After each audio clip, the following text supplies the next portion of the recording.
नमस्कार। आज हम चर्चा करने जा रहे हैं जापान की उस सामाजिक हलचल की जिसमें दुनिया के सबसे शिष्ट और अनुशासित माने जाने वाले देश की सड़कों पर भी लोग उतर आए हैं और अब वहां तनाव और गुस्से के बादल गहराने लगे हैं। कारण है वहां बड़ी संख्या में आकर रह रहे मुस्लिम शरणार्थियों और प्रवासियों की हरकतें, जिनके चलते वहां के मूल निवासियों यानी जापानियों का गुस्सा फूट पड़ा है और जगह जगह सीधे टकराव हो रहे हैं। कई मामलों में भारतीय संस्कृति और जापान की संस्कृति काफी हद तक मेल खाती है।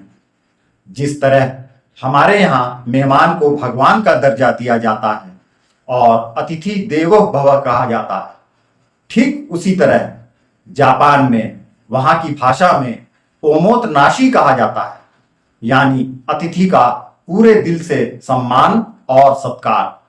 यह वहां की सांस्कृतिक पहचान है। लेकिन वही जापान आज बाहरी मुसलमानों, खासकर कुर्द प्रवासियों के खिलाफ खुलकर मुखर दिखाई दे रहा है। टोक्यो, साइतामा, ओसाका और नागोया जैसी जगहों पर हजारों जापानी और कुर्द समुदाय के लोग आमने सामने हैं। सड़कों पर प्रदर्शन और तनाव इसी सवाल को लेकर है कि क्या देश की संस्कृति, कानून और पहचान कोई मायने रखती है या हर विदेशी अपनी शर्तें यहां लागू करेगा। पिछले कुछ वर्षों में जापान में कुर्द प्रवासियों की संख्या तेजी से बढ़ी है। 1990 के दशक तक ज्यादातर तुर्की, सीरिया, ईरान और आसपास के युद्धग्रस्त देशों से हजारों कुर्द मुसलमान जापान आए थे। नाराज जापानी नागरिक कह रहे हैं कि छोटे मोटे वीजा और शरणार्थी नियमों का दुरुपयोग करते हुए इन कुर्द प्रवासियों ने न सिर्फ अपने धार्मिक बल्कि राजनीतिक अधिकार, मस्जिद, हलाल फूड, शरिया के कस्टम्स, लैंगिक आचरण और अलग सामाजिक बस्तियों की खुली मांग शुरू कर दी है। जापान जैसे देश में जहां पालन पोषण से लेकर दैनिक आचरण तक अनुशासन और सामाजिक जिम्मेदारी प्राथमिकता है, वहां बाहरी प्रवासियों का खुलेआम धार्मिक प्रदर्शन और विरोधजन्य सांस्कृतिक आचरण अब विवाद की जड़ बन चुका है। कई बार सार्वजनिक जगहों पर पोशाक, नमाज या सार्वजनिक धार्मिक सभाओं को लेकर कहासुनी और झड़पें सामने आ रही हैं। इन कुर्द प्रवासियों को जापान में फर्जी शरणार्थी या झूठे शरणार्थी कहे जाने का ट्रेंड चल पड़ा है। तथ्यों के मुताबिक जापान में शरणार्थी दर्जे के लिए आवेदन करने वालों में मुसलमानों का अनुपात 80% तक पहुंच गया है, किंतु स्वीकृति दर 1% से भी कम है। यह दुनिया में सबसे कठोर वीजा नीति है। नतीजा, हजारों मुस्लिम प्रवासी टेम्पररी वीजा, लापरवाह प्रशासनिक प्रक्रियाओं या लंबी न्यायिक अर्जी के दम पर दशकों से जापान में ही रुके हुए हैं। इस असंतुलन के बीच अब टकराव सीधा हो गया है। एक ओर मांगे तेज हैं, मस्जिदों का स्वतंत्र निर्माण, सार्वजनिक जगहों पर धार्मिक त्योहारों का प्रदर्शन, हलाल फूड, धार्मिक अवकाश, अपने हिसाब से मुसलमानों की सामाजिक और सांस्कृतिक व्यवस्था। वहीं दूसरी ओर स्थानीय लोग आरोप लगा रहे हैं कि बाहरी समुदाय कानून व्यवस्था को तोड़ते हैं, टैक्स पेयर के संसाधनों का दुरुपयोग करते हैं, न सिर्फ इस्लाम बल्कि अपने रीति रिवाज थोपने लगे हैं। नए नए समूह संगठित होकर कभी शरिया व्यवस्था, कभी अलग पैमानों पर समाज के साथ टकराव कर रहे हैं। ताजा खबरें कई जगहों पर मुस्लिम त्योहारों के दौरान ट्रैफिक, स्थानीय त्योहारों या सरकारी काम में बाधा, अलग से धार्मिक मांग, लैंगिक एवं महिला अधिकारों को लेकर विवाद और अपराध की घटनाओं तक पहुंच गई हैं, जिनके कारण जापानी पब्लिक भी डर, अविश्वास और नाराजगी में सड़कों पर उतर आई है।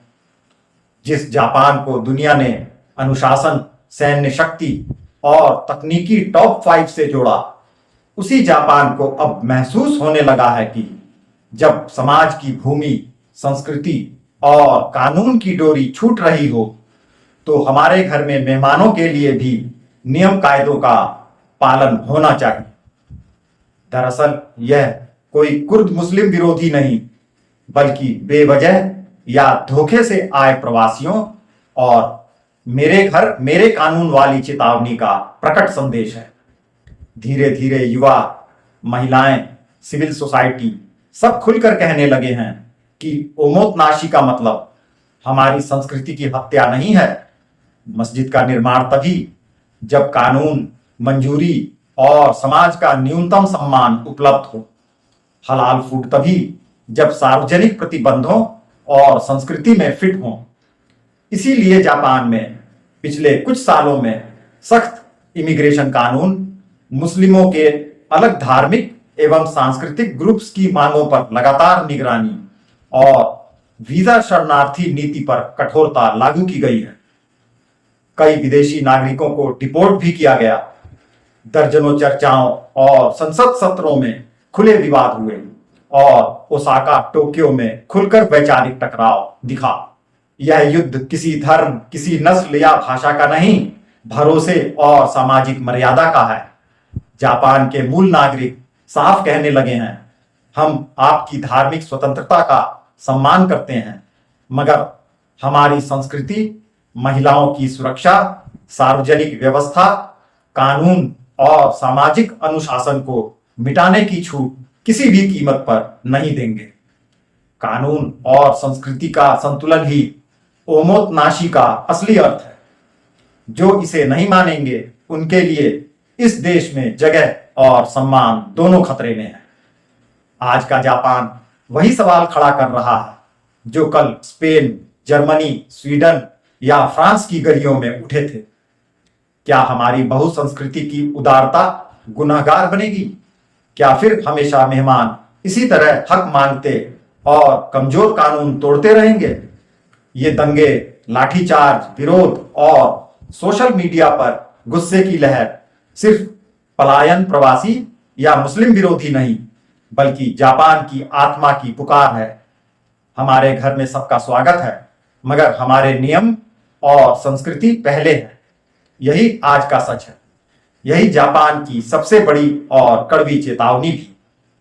अगर बात को और गहराई से देखें तो जापान की उदारता और मशहूर ओमोतनाशी की आड़ में पिछले 5 सालों में बार बार वीजा नियमों का दुरुपयोग कर कुछ प्रवासी मुस्लिम खुद को शरणार्थी बताकर यहाँ के भत्ते, सार्वजनिक सेवाएं और प्रशासनिक सहूलियतें लेते जा रहे हैं, जबकि सार्वजनिक व्यवस्था में ढिलाई का फायदा उठाकर कई बार उन्हें सड़ी गली बस्तियों, अवैध बाजारों और कानून तोड़ने वाले गुटों में देखा गया है। न केवल धार्मिक बल्कि लैंगिक व सामाजिक परंपराओं को लेकर भी बार बार जापानी महिलाओं और स्कूली छात्राओं के अनुभव में डर, छींटाकशी, छेड़छाड़ और असुविधा की घटनाएं दर्ज हुई है, जिससे पूरे समाज का विश्वास डगमगा गया है। उन इलाकों में जहां प्रार्थना सभाओं, मस्जिद निर्माण या हलाल फूड की मांग सार्वजनिक स्थल पर होने लगी है, स्थानीय लोग बार बार प्रशासन से नियमन और नियंत्रण की मांग कर रहे हैं। और जिन इलाकों में पुलिस या स्थानीय निकाय में सख्ती लागू हुई, वहां हालात कुछ काबू में जरूर आए हैं, पर सामाजिक तनाव पूरी तरह कायम है। जापान के मीडिया, सोशल प्लेटफॉर्म और सार्वजनिक जीवन में कई बार यह साफ दिखा है कि बड़ी संख्या में आ रहे प्रवासियों के कारण न केवल आर्थिक और प्रशासनिक बोझ बढ़ा है, बल्कि संस्कृति के लचीलेपन का बार बार गलत फायदा उठाया जाता रहा है। इसीलिए अब जापान की पुरानी छवि, जिसमें दुनिया का सबसे कर्मठ, अनुशासित और सुसंस्कृत समाज था, धीरे धीरे अपना रूप कड़ा कर रहा है। आज सड़कों पर एक सीधा संदेश है, आतिथ्य संस्कृति यानी ओमोतनाशी को हमारी मर्यादा समझिए, हमारी कमजोरी नहीं। अगर किसी भी प्रवासी या मेहमान ने इसे चुनौती दी, कानून और व्यवस्था की सीमा लांघी, तो जिस आत्मीयता से इस देश ने स्वागत किया था, उतनी ही कड़ाई से उसका निष्कासन भी कर सकता है। यही जापानी चेतावनी है कि हमारी संस्कृति में जितना अपनापन है, उससे कहीं अधिक उसकी रक्षा का संकल्प भी है। वैसे आपको क्या लगता है, क्या जापानियों की नींद काफी देर बाद खुली है? जरूर बताइएगा।